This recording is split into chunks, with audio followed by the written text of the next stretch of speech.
Did you get your last animal from an animal shelter? Or did you go online and get yours from a breeder? Have it shipped in from a different state, or maybe you have a local breeder down the road? I choose to get my dogs from the animal shelter. My 4-week-old kitten, picked her up from the animal shelter a week ago. I love my animal shelter dogs, and I would never shop. That's why I adopt and don't shop. The Humane Society says that there's 3,500 animal shelters. These animal shelters are all non-for-profit. 37% of the United States dogs are adopted from animal shelters. 46% are cats.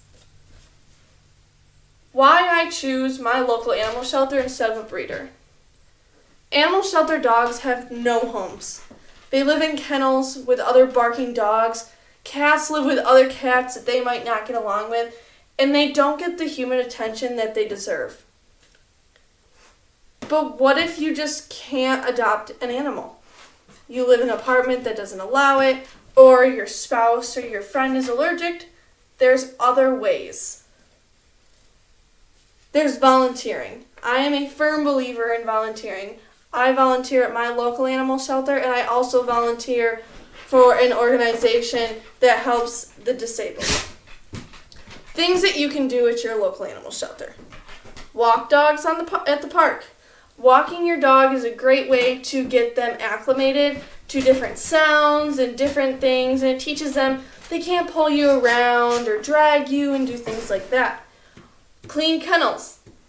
Not many of us want to clean a kennel. I know I don't like cleaning kennels, but cleaning kennels is a great way to help the owner just keep things tidy and keep the rescue center clean and appropriate for newcomers who are coming in to look to adopt. Attend adoption events. Adoption events are great, but they also can be emotional. You get your dog with a cute bandana that says "Adopt Me," or your cat, and they're running around and playing, and you have many people coming up and greeting them. And it's a great opportunity because you can see the new potential family that this dog or cat may have. Or you can just simply attend your local shelter and just play with an animal. It doesn't just have to be a cat. There's also bunnies and ferrets, and even sometimes they might get a mouse or a snake. It just depends on what comes in or what they rescue. Playing with an animal is great because it teaches them that in a shelter they're mostly kenneled, and they learn to just occupy themselves. With playtime, they get human interaction, they learn the rights and wrong of playing. If you aren't a big fan of animals, there's other ways that you can help. If you are a photographer, it's great. You can volunteer to take pictures for the local website, and a lot of the time the shelter will even add your little caption in the bottom, so you're getting your name out, but you're also volunteering and helping your local shelter. There's also, if you have marketing skills, you can run the local Facebook page or website and upload and update on animals that have just come in or past animals that now have their family. You can let them know how they're doing. And if you just simply don't have the time to volunteer like that, there's other things like donating toys, bedding, food. It's a great way to just help your local animal shelter. The ASPCA says 6.5 million companion animals are entered into a shelter a year.